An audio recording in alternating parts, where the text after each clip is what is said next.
Hello, welcome back to my YouTube channel Ammu's and mom. ഇന്നിതാ ഞാൻ വന്നിരിക്കുന്നത് ഒരു കുപ്പി സാധനമായിട്ടാണല്ലേ. എന്താണെന്ന് മനസ്സിലായല്ലോ. ഇത് വേറൊന്നുമല്ല, തമ്പനയിൽ കണ്ടപ്പോൾ മനസ്സിലായി കാണും. ഇതാണ് ഞാൻ മോൾക്ക് കാച്ചുന്ന എണ്ണ കേട്ടോ. അതിനു വേണ്ടി ഞാൻ എടുത്തേക്കുന്നത് നവരയില.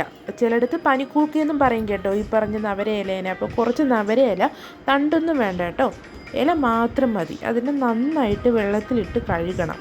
ആദ്യം ഈ ഒരു പ്രോസസ്സാണ് ചെയ്യാനുള്ളത്. അപ്പോൾ ഇത് ചെയ്തതിന് ശേഷം പിന്നെ ഞാൻ എടുത്തേക്കുന്ന കൃഷ്ണ തുളസിയാണ് കേട്ടോ.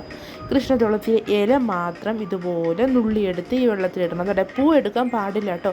എന്താണ് ഇതിൻ്റെ ബാക്കിലുള്ള രഹസ്യം എന്ന് എനിക്ക് അറിഞ്ഞുകൂടാ. പൊതുവേ ഞാൻ കേട്ടിട്ടുള്ളതാണ് പൂ എടുത്തുകൂടാന്ന്. തുളസിയില നമ്മൾ വിളക്കിൽ വയ്ക്കുന്ന നേരത്തും തുളസിയില പൂ എടുത്തുകൂടാന്ന് പറയും കേട്ടോ. അങ്ങനെ ഇല മാത്രം ഇതുപോലെ ഈ വെള്ളത്തിൽ നുള്ളിയിട്ടതിന് ശേഷം നന്നായിട്ട് കഴുകണം കേട്ടോ. കഴുകിയിട്ട് ഞാൻ ഓൾറെഡി ഒരു തവണ കഴുകിയതാണ്.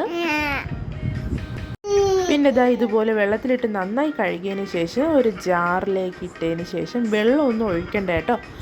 വേണമെങ്കിൽ ഒരു 1/4 ടീസ്പൂൺ അല്ലെങ്കിൽ 1 ടീസ്പൂൺ വെള്ളം ഒഴിച്ച് നന്നായിട്ട് ഈ രണ്ട് സാധനത്തിനെയും നന്നായിട്ട് മിക്സിയുടെ ജാറിലിട്ട് അടിച്ചെടുക്കണം കേട്ടോ. ഇതാണ് ഫസ്റ്റ് ചെയ്യേണ്ട പ്രോസസ്സ്. ഇതുപോലെ ജാറിലേക്ക് ഇട്ടതിന് ശേഷം 1 സ്പൂൺ വെള്ളം വേണമെങ്കിൽ ഒഴിക്കാം കേട്ടോ. ഇതുപോലെ കിട്ടും. നമുക്ക് നല്ലതായിട്ട് അരച്ചെടുക്കണം കേട്ടോ, നന്നായിട്ട്. പിന്നെ ഞാൻ ഇവിടെ എടുത്തേക്കുന്ന ഉണക്കിയെടുത്ത അശോക തെറ്റിയാണ്.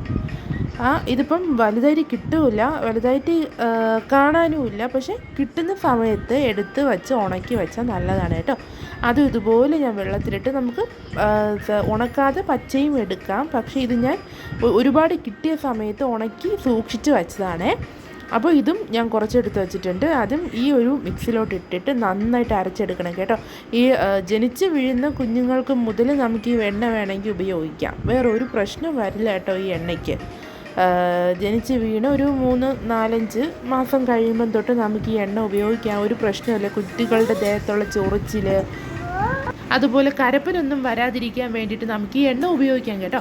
ഈ കുഞ്ഞുങ്ങൾക്കൊക്കെ ഈ കുളിപ്പിച്ച് കഴിയുമ്പോൾ ഈ കഴുത്തിൻ്റെ ഇടയിലൊക്കെ തുടയ്ക്കാതെ വരുമ്പോഴത്തേക്ക് അവിടെ ഈ വെള്ളപ്പൊടി പോലെ കരപ്പനൊക്കെ വരാനുള്ള സാധ്യതയുണ്ട്. അപ്പം അങ്ങനെയൊക്കെ ഉള്ള കുട്ടികൾക്ക് അല്ലെങ്കിൽ അങ്ങനെ വരാതിരിക്കാനും നമുക്ക് ഈ എണ്ണ ഉപയോഗിക്കാം. അപ്പോൾ ഞാൻ ഈ ഒരു മിക്സിനെ ഒരു ചീന ചട്ടിയിലേക്ക് മാറ്റിയിട്ടുണ്ട്. ഇരുമ്പ് ചട്ടിയിലേക്ക് തന്നെയാണ് കേട്ടോ മാറ്റിയിരിക്കുന്നത്.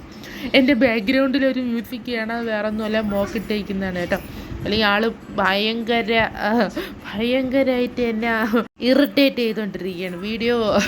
വീഡിയോയ്ക്ക് വോയിസ് ഓവർ ചെയ്യണ്ടെന്ന് പറഞ്ഞുകൊണ്ടിരിക്കുകയാണ് ആൾ. അപ്പോൾ ഞാൻ ഒരു ആളെ ഒന്നിത്തിരി അടക്കി ഇരുത്താൻ വേണ്ടിയിട്ടാണ് കേട്ടോ ഞാൻ പാട്ടിട്ടേക്കുന്നത്. അപ്പോൾ ആ പാട്ടാണ് ഈ കേൾക്കുന്നത്. അപ്പോൾ ഇതുപോലെ നന്നായിട്ട് ഇളക്കി കൊടുക്കും. നന്നായിട്ട് തിളയ്ക്കും കേട്ടോ. ഇതിലെ വെള്ളത്തിൻ്റെ കണ്ടൻറ്റൊക്കെ ഏകദേശം ഒന്ന് കുറയും. ആ സമയത്ത് ഇത് ഞാൻ ആട്ടിയ വെളിച്ചെണ്ണയാണ് കേട്ടോ എടുത്തേക്കുന്നത്.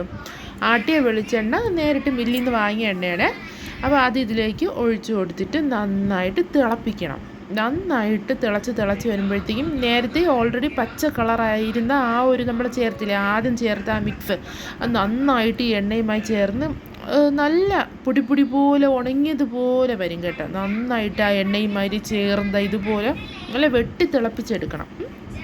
അങ്ങനെ തിളപ്പിച്ചെടുത്തതിന് ശേഷമാണ് നമ്മളിതിനെ അരിച്ച് മാറ്റി ഉപയോഗിക്കുന്നത് കേട്ടോ. നമുക്കിത് ഇളക്കി നോക്കുമ്പോൾ മനസ്സിലാവും. ഞാനതാ കാണിച്ചു തരാം കേട്ടോ. കണ്ടില്ലേ, ഇളക്കുമ്പോഴത്തേക്കും നമുക്കിത് മനസ്സിലാവും, സെപ്പറേറ്റ് ആവും. ആ ഒരു കട്ടിയൊക്കെ മാറി ഇതുപോലെ സെപ്പറേറ്റ് ആയിട്ടൊക്കെ വിട്ട് വരും. ആ ഒരു കണ്ടീഷനാണ് മിക്കവരും എണ്ണ കാച്ചുമ്പോൾ അങ്ങനെയാണല്ലോ, അങ്ങനെ തിളപ്പിച്ചാണല്ലോ എടുക്കുന്നത്. ഇങ്ങനെ തിളപ്പിച്ച് നല്ല വെട്ടി തിളപ്പിച്ചെടുക്കണം കേട്ടോ. തിളപ്പിച്ചെടുത്തിട്ട് ഇത് നമ്മൾ അരിച്ചൊക്കെ എടുക്കുമ്പോഴത്തേക്കും അവസരം മനസ്സിലാവും. അതായത് ഒരു ഗ്ലാസ് എണ്ണ നമ്മൾ ഇത് കാച്ചാൻ വേണ്ടി എടുത്തിട്ടുണ്ടെങ്കിൽ അവസാനം നമുക്ക് 3/4 ഗ്ലാസ് എണ്ണയെ കിട്ടത്തുള്ളൂ കേട്ടോ. എത്രത്തോളം വറ്റിച്ചെടുക്കാൻ നമ്മൾ നോക്കണം. എല്ലാം കൂടെ ഒന്ന് ചേർന്ന് വരണം. കണ്ടില്ല, ഇപ്പോൾ തന്നെ മനസ്സിലായി കാണും നിങ്ങൾക്ക്. ഏകദേശം നന്നായിട്ട് വന്നിട്ടുണ്ട് കേട്ടോ. എണ്ണ റെഡിയായി വന്നിട്ടുണ്ട്. നല്ലൊരു എണ്ണയാണ് കേട്ടോ. ഇത് പ്രത്യേകിച്ച് സൈഡ് എഫക്ട്സ് ഒന്നും ഉണ്ടാവില്ല. കുട്ടികൾ ഈ ജനിച്ച് ഒരു 3-4 മാസമൊക്കെ ആകുമ്പോൾ തന്നെ മക്കൾക്ക് ചുവന്ന കുരുക്കളൊക്കെ വരാനുള്ള സാധ്യതയുണ്ട്. അപ്പോൾ അതൊന്നും വരാതിരിക്കാൻ നല്ലതാണ് കേട്ടോ. ഇതുപോലെ നല്ലതായിട്ട് തിളപ്പിച്ചെടുത്തിട്ട് അടച്ചു വയ്ക്കണം സ്റ്റൗ. എന്നിട്ട് നല്ല തണുത്തതിന് ശേഷം മാത്രമേ നമുക്കിതിനെ മാറ്റാൻ പറ്റുമോ, അറിയാലോ. നന്നായിട്ട് തണുക്കണം കേട്ടോ. നന്നായി തണുത്തതിന് ശേഷം മാത്രമേ നമ്മളിതിനെ ഒരു കുപ്പിയിലോട്ട് അടച്ച് സൂക്ഷിക്കാവൂ. ഇതുപോലെ തണുത്ത എണ്ണയെ ഞാൻ ഒരു അരിപ്പ് ഉപയോഗിച്ച് ഒരു ഗ്ലാസ്സിലേക്ക് അരിച്ച് മാറ്റും കേട്ടോ. ഈ ഒരു കൺസിസ്റ്റൻസി എന്നൊക്കെ നമുക്ക് പറയാം ആയിട്ടുണ്ട്. അപ്പോൾ ഈ ഒരു ഞാൻ എണ്ണ വാങ്ങി അതേ കുപ്പിയിലോട്ട് തന്നെയാണ് ഇത് ഒഴിച്ച് മാറ്റുന്നത്. അപ്പോൾ അതിന് വേണ്ടിയിട്ട് ഞാൻ ഒരു ഗ്ലാസ്സിൽ ഒരു അരിപ്പ് വെച്ച് എണ്ണ മാറ്റിയിട്ടുണ്ട്. എണ്ണ മാറ്റിയിട്ട് അത് ലാസ്റ്റ് അതിൻ്റെ ആ ഒരു സംഭവം ഉണ്ടല്ലോ, കൊത്തെന്നൊക്കെ പറയും നമ്മളില്ലേ, ആ ഒരു സംഭവം വരുന്ന നന്നായിട്ട് പിഴിഞ്ഞ് എണ്ണ എടുത്ത് മാറ്റണം കേട്ടോ. നല്ല കളറായിരിക്കും എണ്ണയ്ക്ക്.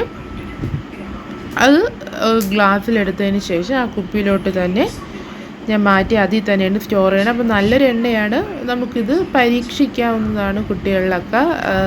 ഇതാണ് എൻ്റെ മോക്ക് ഉപയോഗിക്കുന്നത്.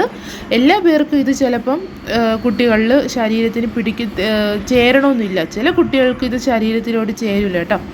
ഇതാണ് ഞാൻ എൻ്റെ മോക്ക് ഉപയോഗിക്കുന്നത്. അപ്പോൾ അത്രയേ ഉള്ളൂ. വീഡിയോ കാണുന്നവർ ചാനൽ സബ്സ്ക്രൈബ് ചെയ്യാനും ഷെയർ ചെയ്യാനും ലൈക്ക് ചെയ്യാനും മറക്കരുത്. ടാറ്റാ.